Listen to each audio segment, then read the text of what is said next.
Hello, everybody. We've just had yet another budget, I'm afraid to say. Rachel Reeves has finished speaking earlier this afternoon. We at the CLA, we've been pouring through her announcement, and we've got with us Gavin Lane, the CLA president. But first, Louise Speak, who is our chief tax advisor. Louise, would you just take us through what's been announced today?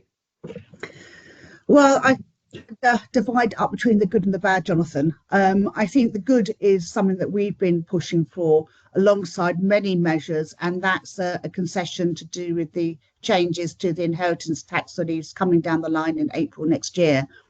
What they have announced is that they're going to make the new 100% relief allowance transferable, which is a sensible move. It solves a lot of awful practical difficulties that the draft bill was throwing up, and something that we were still pushing for as late as yesterday with Treasury. So I'm pleased that they've not gone that far.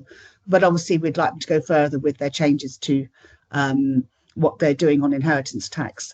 The other positive for members is about the changes they've announced to business rates. And in fact, they're lowering the business rates for some sectors that are going to help members, certainly operating retail businesses and leisure businesses. The bad is that there's no mention of rule in the whole of this speech. There's more costs going to be for employers because they put up the minimum wage, and also there's going to be national insurance payable on pension contributions that are over £2,000 a year. So that's not helpful for small businesses trying to encourage their employees or even family members to use salary sacrifice to make pension contributions. And just generally, there's more tax on property owners. So they're doing that by increasing the income tax rates on property income where you let property. And that will now include, obviously, the holiday lets with the changes we had last year on that. And also they're increasing council tax for high value properties through the so-called mansion tax and this new high value surcharge. So that's the good and the bad. Louise, thank you.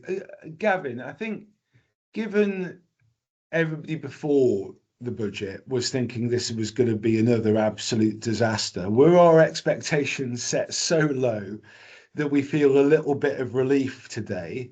Or will members be feeling the pain even more, do you think, today?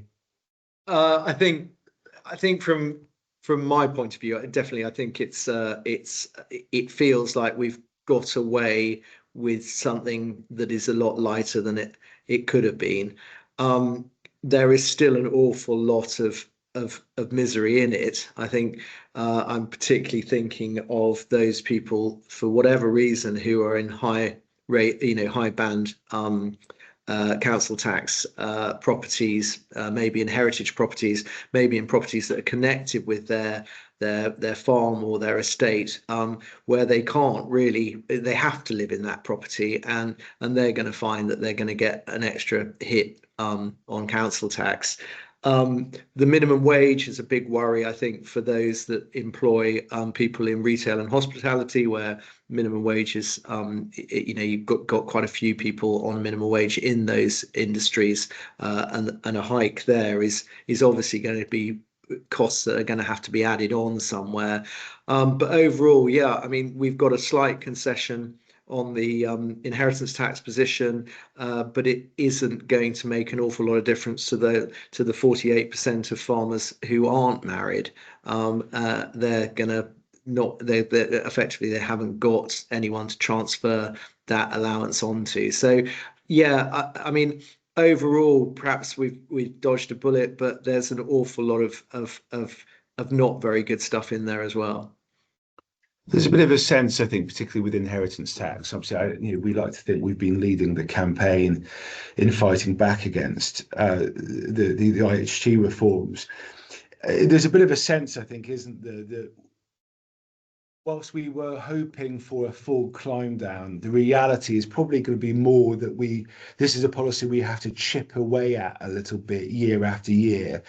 I just wonder whether you think that the Treasury, deep down know that they've made a right mess of this policy from last year, and that this is the first chink in their armour, the first sense that maybe they may be willing to reconsider this over the longer term. Is that your approach, Gavin? Is that how you think about it? Yeah, I mean, yeah, I think that they've really underestimated the effects of BPR. I mean, we have talked now endlessly about business property relief and the importance of business property relief as much as the importance of agricultural property relief.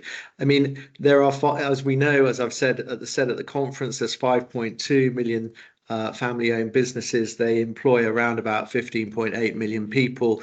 They're the lifeblood of the British economy, of which farming and farms is very much the mainstay of the rural economy in those family-owned businesses. And I do think that there is a recognition that over a generation, over probably 25 years, this tax change is going to have terrible harm to those businesses. And nobody's really told us what they want to happen if those businesses have to be broken up. You know, who is going to buy them?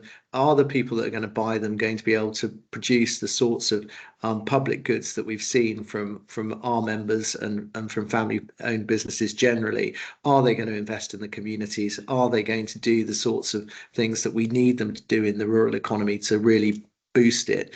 And I don't think that that's been answered yet. It's incredibly frustrating, isn't it? It's frustrating for us at the CLA. I'm sure it's frustrating for all of our members, because we know how much pent up growth, how much potential that there is in the rural economy, that if there was the right policy platform, lots of jobs could be created, lots of growth could be added. Louise, just come back to you as the final word, I suppose. If you were a member, what would you do now? How should a member approach looking at this budget in terms of their own budget, then in terms of their own business? I think looking at IHT and because that's really important for continuity. And I think we're running a series of roadshows around the country. We've already had some in the southwest and Wales, but we've got more to come starting next week.